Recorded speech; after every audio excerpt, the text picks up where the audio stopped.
Hello Internet! It's time for another update on the wooden boombox crazy audio project. So, this will be a short video. I just want to talk about a couple things. First and most importantly, we now have a handle! That's right. We got a spring-loaded handle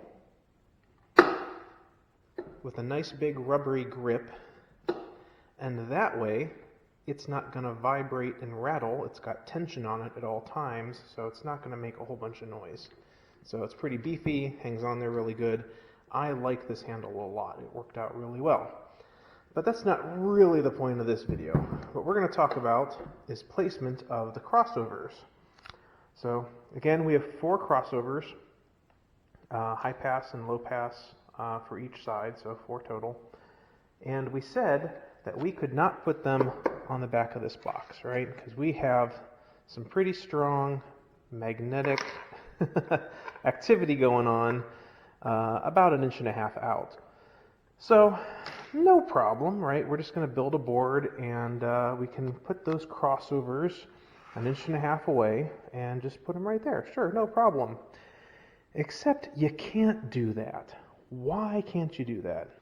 I'm going to tell you why you can't do that. These crossovers, well, these coils, these inductors, they're kind of like electromagnets. And if you put them on the same two-dimensional plane, side by side, just like this, they are going to react to each other. In fact, you can't even put them this far apart. Sometimes not even this far apart, right? They are going to react. Those magnetic fields do sorts of crazy things, and your crossover won't be crossing over the same way anymore. So, what in the world are we going to do about that? We can't put them on the box. We can't put them all just side by side, flat-faced like this. There must be another option. Well, there is. You need to kind of put on your 3-dimensional thinking cap. And really what happens is you can put these inductors at 90-degree offsets and they cancel each other out. So these two, you can get them as close as like maybe 1 inch apart and they're not going to interfere with each other anymore. So that's pretty cool. But we have 4 of them, so what are we going to do there? Well, we're not going to put them on a flat panel. We're going to put them on this panel. So this is going to go on here. That's going to be the back of the box. This will be your control panel where you can adjust your knobs and whatnot. And this is where we're going to put the crossovers, right? So we're going to have a crossover there. And now we're going to make a 90-degree and have a crossover there. And they're going to cancel each other out. But we're not done yet. That's not really going to stay. I'm just going to tilt that a little bit. Okay? 3-dimensionally speaking, you can put another one there. Now, this one is 90 degrees to this one, and this one. This one is 90 degrees to this one, and this one. So now they've all canceled each other out and you have no interference. We put another one over here, it's now 90 degrees to this one, and they continue to cancel each other out. So that's kind of the super crazy way that you can mount these passive crossover circuits with inductors next to each other without them causing a whole lot of trouble. Why do crossover circuits have inductors in the first place? Well, a lot of people say inductors smooth out the voltage.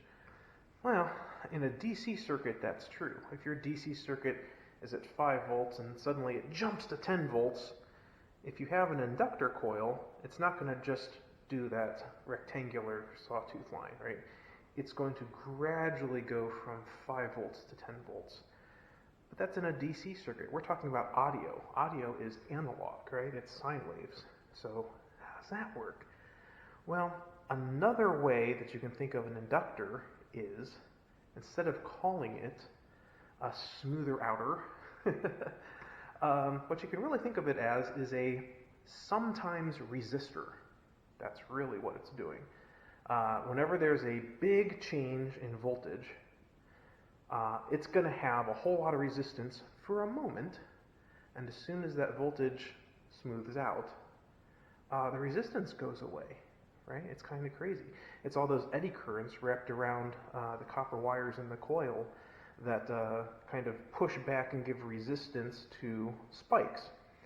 And audio, if nothing else, is a bunch of spikes, right? You have your base frequencies, like 20 hertz, 25 hertz. Well, those are really long sound waves with really slow spikes. And the inductor coil doesn't really notice those a whole lot because they're nice and slow. If you get into, 10K hertz or something, well, that is a super fast sine wave with really big jumps, and the inductor doesn't like that at all, and it becomes this big solid resistor, and it doesn't pass through any of it. So that's kind of how it works. And if you have these all lined up together, what's happening is you're changing the effectiveness of those magnetic coils. They're becoming a different spec than what was originally spec'd, right? It's no longer one coil this size, and coils are rated in a unit of measure called a Henry, right? So I don't know what this is, but let's say this is 5 Henries, right? Well, if it's picking up interference from this one, well, it's no longer 5 Henries. Maybe it becomes 6 Henries or 10 Henries. I don't really know the math, but the point is the Henries are different, so now you're crossing over at a different point. Not to mention, you're going to be picking up a lot of extra noise from any other source, like fluorescent lighting or anything like that. So, moral of the story, when you go to mount your crossovers, it's very important that you do not lay them flat next to each other, even with 5 or 6 inches between them. That's bad, right? You got to do the 90-degree game, and you got to think 3-dimensionally where that 90-degree game is allowing you to pack those into a smaller space. That's it. I hope you enjoyed the show, and we'll do more updates soon.